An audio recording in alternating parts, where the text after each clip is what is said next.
बहुत ज्यादा धूप हो गई है ना, बहुत ज्यादा गर्मी भी है। हाँ, पहुंचने वाली हूँ बस मैं। चल मैं अंदर चल। बचाओ बचाओ मुझे, बचाओ बचाओ मुझे, बचाओ मुझे। चुपचाप अंदर बैठ जा, आवाज नहीं वरना तेरी गर्दन धड़ से अलग कर दूंगा, समझी? चिंगारे चिंगारे किन्नर के नाम से जानी जाती हूँ और तुम जैसे हरामियों के लिए मौत के सिकंजे नाम से पहचानी जाती हूँ मैं, समझे? कौन है तू? है कौन तू? चिंगारे किन्नर के सामने कोई हरामजादा किसी लड़की को बदनीयती से देख भी ले ना तो चिंगारी उसकी आंखें निकाल देती है। तुम दोनों ने तो इसे हाथ लगाया है, सोचो तुम दोनों को क्या हश्र करूंगी मैं। छोड़ दे मुझे तू जानती नहीं है हमको। तू जानती नहीं है, पता नहीं चलेगा तेरे कहाँ चली गई तू। मौत को सहेली बनाकर अपने हथेली पर रख के चलती है चिंगारी, समझे? दीदी, अगर आज आप नहीं आती तो पता नहीं मेरा क्या होता। ये बात सोच सोच कर ही मुझे रोना आ रहा है। नाम क्या है तेरा? साक्षी। साक्षी, तेरे जैसी लड़कियों के साथ ना यही होना चाहिए। ये ऐसे कपड़े पहन के चलोगे ना, ये लड़के यही काम करेंगे, समझे? सॉरी दीदी, सॉरी। सॉरी की बच्चे। नाम क्या तुम दोनों का? नाम क्या है? आदिल, अकरम। आदिल और अकरम, तुम जैसों का हाशिर देख के ना तुम्हारी प्रजाति कुत्ते भी सुधर जाएंगे, अब सुधर जाएंगे।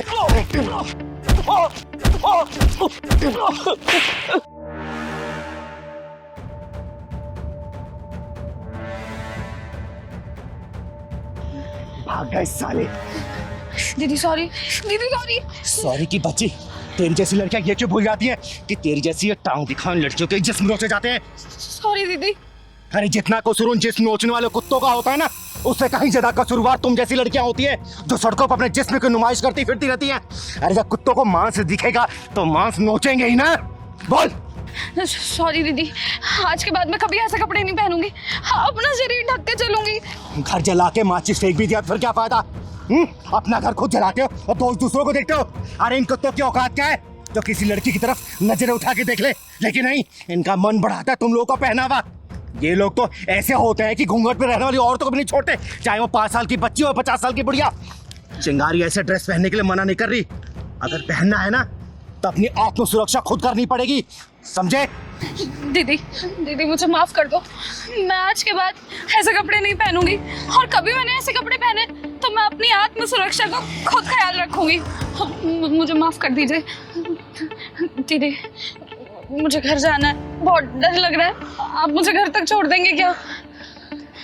चल मैं छोड़ देती हूँ, लेकिन बेटा आगे से इस चीज का ध्यान रखना, समझी? चल, घर किधर है तेरा? उधर मोहन। चल मैं छोड़ देती हूँ। अरे क्या ड्रामा मचा रखा है तुम लोगों ने? साथ में नहीं रहे तो भागो यहाँ से, छोड़ो, दूसरे को तलाक ले लो। शादी के 10 दिन हुए नहीं है, तुम लोग को तुम्हें भी शुरू हो गई है कि मुझे इसके साथ नहीं रहना, मुझे इसके साथ नहीं रहना। क्या है ये सब? तो दीदी मैं क्या करूं, आप ही बता दो। इस जैसे इंसान के साथ रहूं? अरे 10 दिन में इसकी असलियत मेरे सामने आ गई। शादी से पहले तो बड़ा बोलता था कि मुझे खुश रखेगा, रानी बना के रखेगा, और अब देखो रात दिन लड़कियों से बातें करता रहता है। ऐसे इंसान के साथ थोड़ी ना मैं अपनी जिंदगी बिताऊंगी। क्यों बे, क्या चल रहा है ये सब? शादी के पहले की हरकतें शादी के बाद में नहीं सुधर दे रही है? दीदी ये झूठ बोल रही है, मैं फोन में नहीं लगा रहता हूँ। अच्छा, मैं झूठ बोल रही हूँ? फिर कल रात को किस लड़की का कॉल आया था जो बोल रही थी कि जानू खाना खा लिया, टाइम से घर पहुंच गए? दीदी ये सफेद झूठ बोल रहा है। वो तो कल मैंने इसे रंगे हाथों पकड़ा, तब भी देखो कैसे झूठ बोल रहा है आपके सामने। क्यों बे, क्या बोल रही है तेरी लुगाई? देख सच सच बता, वरना मार मार के तेरा भूत बना दूंगी मैं। क्या चल रहा है सब? दीदी ऐसी कोई बात नहीं है दीदी, वो सिर्फ मेरे ऑफिस कलीग का फोन था। आपको तो पता है ना, मैं 24/7 ऑफिस में काम करता हूँ, नाइट में भी शिफ्ट होती है, डे में भी शिफ्ट होती है, सारा दिन काम होता है। दीदी उसने सिर्फ इतना बोला था कि तुम घर पहुँच गए, और घर पहुँच गए तो मुझे कॉल कर लेना ताकि कल की मीटिंग सेट हो जाए, बस इतनी ही बात थी दीदी, और इसने शक कर लिया। फिर ये मैसेज क्या है कि जानू घर पहुंच गए ना, फ्री हो कॉल करना? दीदी उसने जानू नहीं लिखा था, तुम सच बताओ, उसने जानू लिखा था क्या? अरे जानू नहीं लिखा था तो क्या हो गया, मैसेज तो किया था ना। और दीदी एक बात बताना, वो कौन होती है पूछने वाली कि ये घर पहुंच गए कि नहीं पहुंच गए? दीदी उसने सिर्फ कॉल इसलिए किया था ताकि वो कल की मीटिंग की टाइमिंग कंफर्म कर सके। अब ये माजरा समझ आ गया मुझे कि क्या चल रहा है तुम दोनों के बीच में। देखो दीदी, मुझे नहीं पता कि आपको क्या समझ में आया क्या नहीं आया, लेकिन मैं एक बात कहती हूँ, इस इंसान के साथ अब और नहीं रह सकती मैं। वैष्णवी तू बैठ पहले, और तू बैठ। पता तुम दोनों के बीच में क्या चल रहा है? तुम दोनों के बीच में सिर्फ गलत फहमी वाली लड़ाई चल रही है। पता है, शक ऐसी बीमारी है ना जिसका कोई इलाज नहीं है, लाइलाज है ये। और ऐसे हजारों लाखों घर तबाह हो गए, कम से कम अपने घर को तबाह होने से बचा लो। देख बेटा, ये कंपनी में काम करता है, 24/7 इसका ऑफिस है, और ठीक है किसी कली का मैसेज आ भी गया तो इसे क्लियर कर लेती ना। जबरदस्ती से लड़ने की क्या जरूरत थी, शक करने की क्या जरूरत थी? इसने बोला ना, क्लियर किया ना, और तू झूठ बोल रही है कि उसने जानू लिखा था। जानू नहीं लिखा ना। देख मैं जानती हूँ जो पत्नियां होती हैं ना अपने पति को किसी का शेयर नहीं कर सकती हैं, उसका किसी लड़की के साथ हंस के बात करना भी पसंद नहीं आता। लेकिन बेटा समझ इस बात को, जब ये बाहर निकले कमाएगा तभी तो घर परिवार का खर्चा चला पाएगा ना। और छोटी छोटी बातों को लेकर क्लियर किया जाता है, शक नहीं किया जाता, समझी? और तू भी एक बात सुन ले, नौकरी करता है इसका मतलब ये नहीं कि किसी वक्त तेरे कोई सी कलीग तेरे को मैसेज कॉल कर देगी। देख घर परिवार के रिश्ते ऐसे नहीं चलते बेटा, बहुत समझ बूझ से चला जाता है, समझा ना? और ऐसे कोई भी चीज़ इसके दिमाग में अगर शक घर कर बैठी है ना तो क्लियर करना। लड़ने झगड़ने से या फिर तलाक लेने से, अलग हो जाने से इसका कोई समाधान नहीं निकलेगा। 10 दिन हुआ तुम्हारी शादी को, जग को मत हंसवाओ, समझे? वैष्णवी बात समझ इसको। हाँ दीदी, आप बिल्कुल ठीक कह रही हो, मुझे इन पे ऐसे शक नहीं करना चाहिए। लेकिन आप ही बताओ ना, मैं इनसे बहुत प्यार करती हूँ, और ऐसे रात रात में लड़कियों का कॉल आता है तो मुझे परेशानी होती है।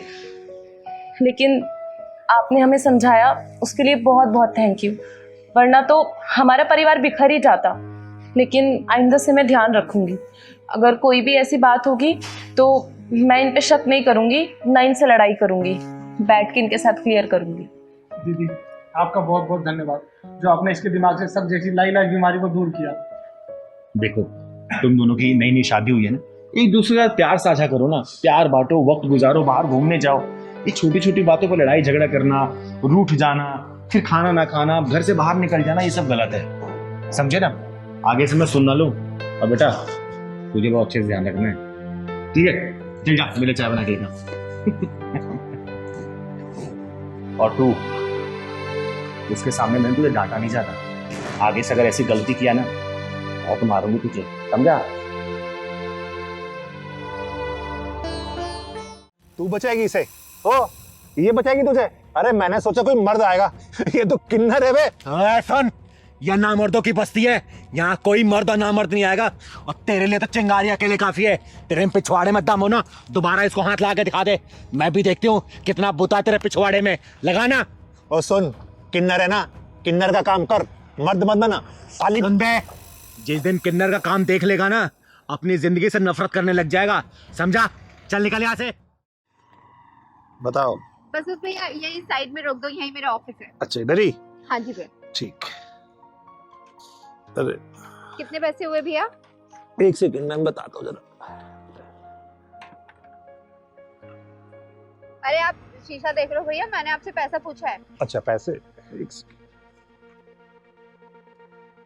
मैम। 350। लेकिन फेयर तो 150 रुपए का दिखा रहा था। मैम मेरे पास तो 350 है तो 350 ही मांगूंगा ना। देखो भैया, मैंने 150 रुपए का बुक किया था, मैं 150 ही दे सकती हूँ, इससे ज्यादा एक भी नहीं दूंगी। मैडम एक बात बताओ, ट्रैफिक कितना था, आपने वहाँ पे मुझे रुकवाया, ठीक है, अब फिर बढ़ गया तो इसमें मैं क्या करूँ? तो 350 है तो वो पूरे लेने पड़ेंगे ना। मेरी गलती से फेयर नहीं बढ़ा है, ट्रैफिक था तो इसमें मेरी गलती नहीं है। मैं 150 रुपए फेयर दिखा रहा था, मैं 150 आपको दे रही हूँ। मैडम पैसे तो आपको देने पड़ेंगे 350 रुपए, चाहे हंस के दो चाहे रोके दो। भैया मैं 150 रुपए से एक भी रुपए फालतू नहीं देने वाली हूँ, वहाँ पे 150 रुपए फाइनल हुआ था और 150 ही दूंगी, ठीक है? लूटी मचा रखी है आप लोगों ने तो। मैडम जो गूगल ने रास्ता बताया मैं उसी रास्ते से आया हूँ ना, तो 350 रुपए बन गए ना, मैं क्या करूँ इसमें? गूगल के रास्ते से नहीं आया, आप घुमा फिरा के लेके आए, और मैं ना अपने ऑफिस के लिए लेट हो रही हूँ, पकड़ो ये पैसे। हेलो, क्या बदतमीजी है, बगैर पैसे देके भाग रहे हो? सुनो मैडम, मुझे उंगली टेढ़ी करने का मौका मत दो, उसे सीधी रहने दो, समझ गई ना? क्या बात है मैडम, वैसे हाथ बहुत मुलायम है तुम्हारे, कौन सी क्रीम लगाती हो? तुम्हारी हिम्मत कैसे मेरा हाथ छूने की? तुम्हारी इतनी बदतमीजी कि तुमने मुझे थप्पड़ मारा। अब देख, पैसे तो अब मैं लूंगा तुमसे। चल ना। सुन, कोई नहीं आएगा तुझे बचाने, यहाँ कोई मर्द नहीं है यहाँ पे। ओए, तूने क्या सोचा इसको कोई बचा ही नहीं आएगा? अरे नामर्द भले ना है, लेकिन ये चिंगारी जरूर आएगी, समझा? तो चिंगारी हुई तो मैं क्या करूं? तू कौन सा पहाड़ उठा लेगी? चुप बेटा, क्यों परेशान कर रहा तुम्हें ये? दीदी पास में ही मेरा ऑफिस है, ऑफिस आने के लिए मैंने राइड बुक की थी। तब तो फेयर 150 रुपए का दिखा रहा था, लेकिन ना जाने ये कहाँ से घुमा के लेके आया और 350 रुपए मांग रहा है। मैंने 150 रुपए दिए तो ये मेरा हाथ पकड़ के बदतमीजी करने लग गया। दीदी ये साले कुंदरू ना अपने आप को गुंडा भाई समझते हैं। सही कह रहा है पहलवान, ऐसे हरामियों को मैं बहुत अच्छे से जानती हूँ। भोली भाई लड़की देखे कम पैसा बता के बिठा लेते हैं और बाद में पैसा ज्यादा बताते हो, जबरदस्ती करते हैं। सुन बे, चिंगारी कहते हैं मुझको, समझा? अबे सुन, चिंगारी होगी तू अपने घर को, तेरे जैसे चिंगारी को ना फूंक मार के बुझा देता हूँ। तो सुन बे, तेरे जैसे को चिंगारी चीर फाड़ देती है, समझा? तूने मुझ पर हाथ उठाया ना, अब देख मैं इससे पैसे लेके दिखाऊंगा। चल दे पैसे।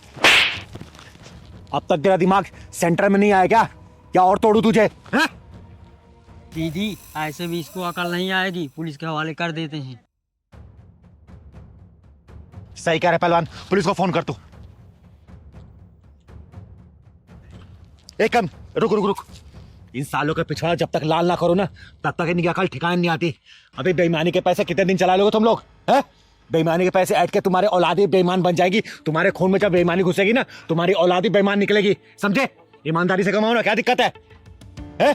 सुन, चाहूं ना तुझे पुलिस के हवाले कर सकती हूँ, लेकिन शक्ल तू बाल बच्चों वाला लग रहा है। मैं समझ गया दीदी, मैं मानता हूँ मुझसे गलती हुई है, लेकिन मैं भटक गया था। मैंने सोचा कि सबसे डबल पैसे मांगूंगा, जल्दी अमीर बन जाऊंगा, लेकिन ये मेरी गलती थी, मुझे माफ कर दो। मैं अभी ईमानदारी से चलाऊंगा। कितने पैसे होते रहे? 150 थे ना? वो दे दिए। दे दिए ना? चल निकल। सॉरी।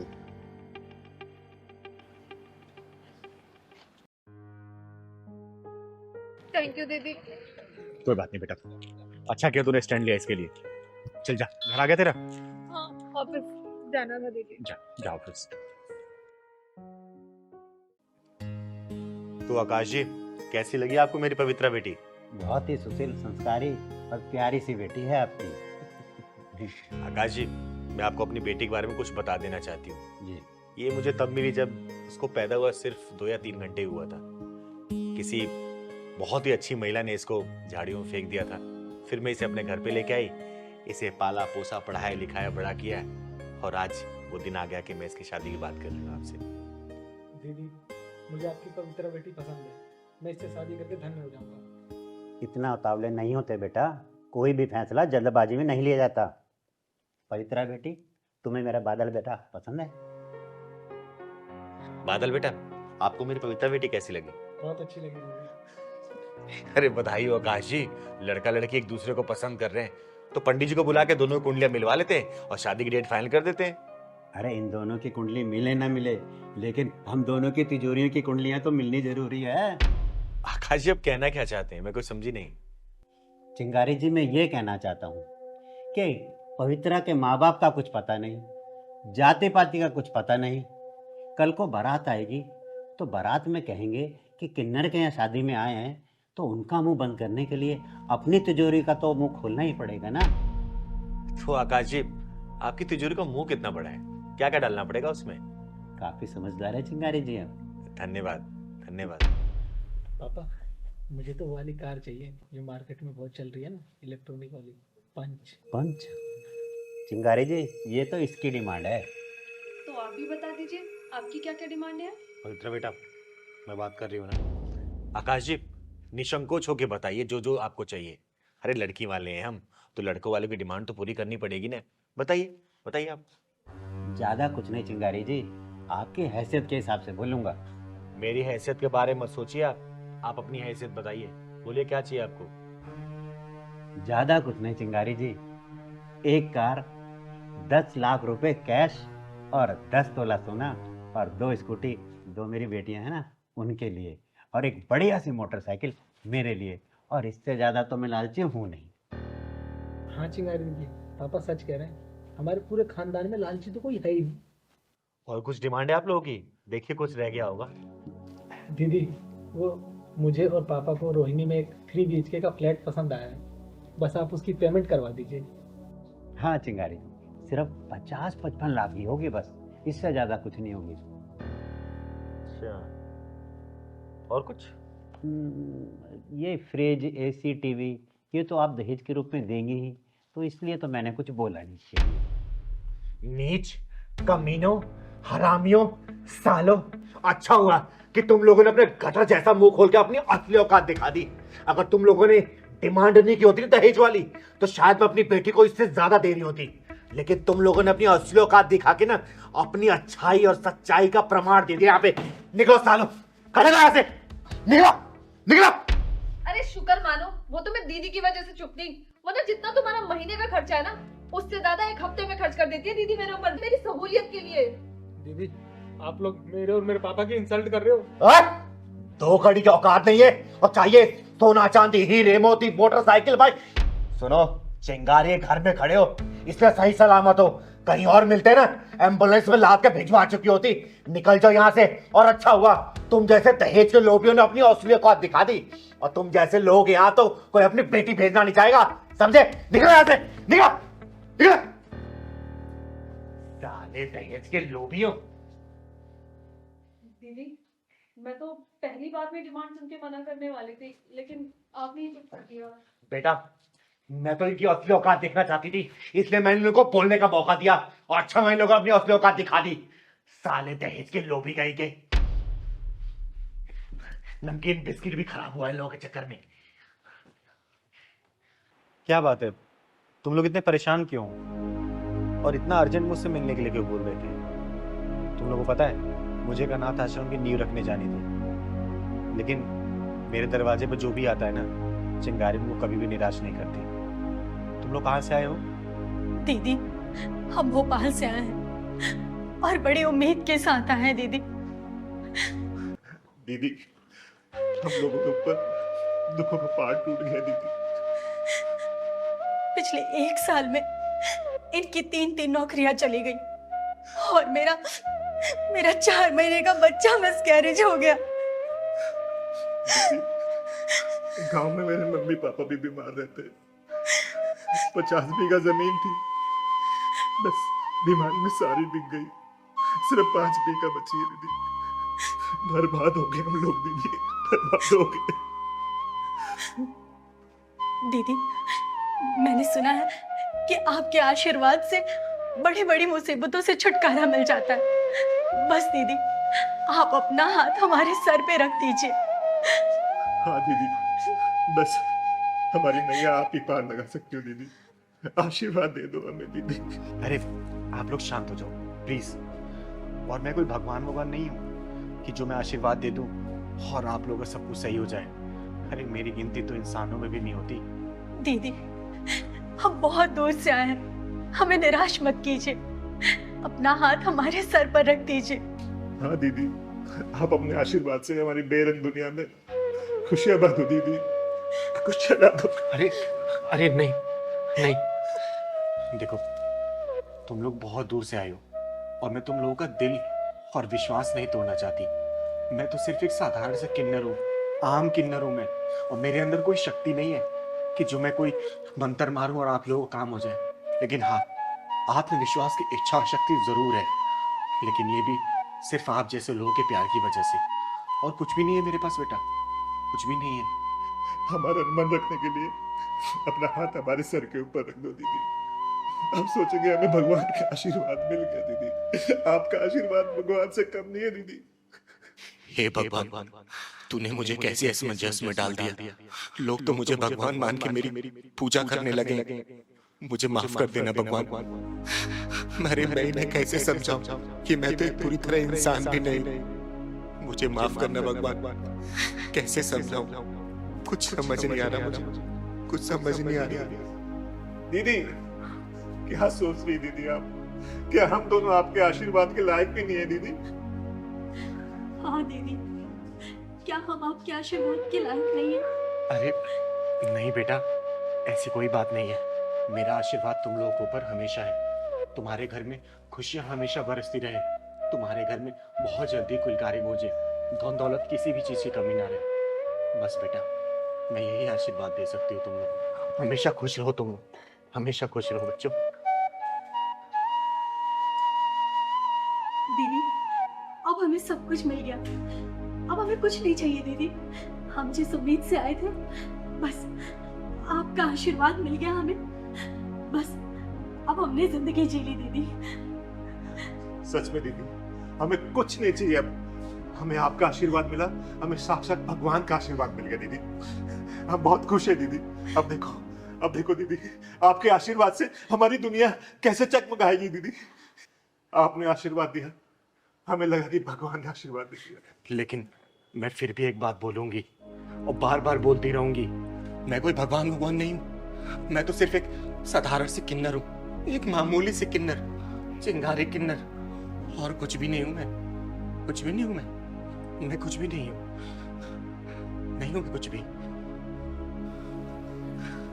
दीदी, दुनिया चाहे कुछ भी करे, पर आप हमारे लिए भगवान हैं।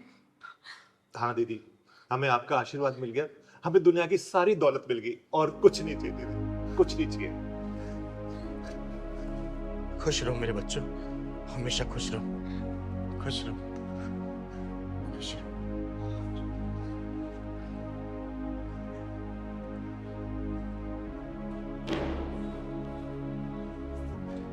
हे ऊपर वाले, तेरी कहानी कोई समझ नहीं पाता। तू क्या लिखता है, कैसे लिखता है, क्यों लिखता है, सब समझ के बाहर है। एक अधूरे इंसान को तूने भगवान बना दिया। नहीं भगवान, मुझे सिर्फ किन्नर रहने दे, चिंगारी किन्नर। मैं जो समाज की सेवा करती हूँ ना, मुझे सिर्फ वही करने दे भगवान। अरे ये भोले भाले लोग इतने भोले हैं कि कहीं भी एक उम्मीद की किरण जगती है ना, तो उसको भगवान या देवता मानने लगते। भगवान, इस चिंगारी के दिए हुए आशीर्वाद की तू लाज रखना भगवान, लाज रखना। और विश्वास मत टूटने देना इन लोगों का, मत टूटने देना भगवान, मत टूटने देना।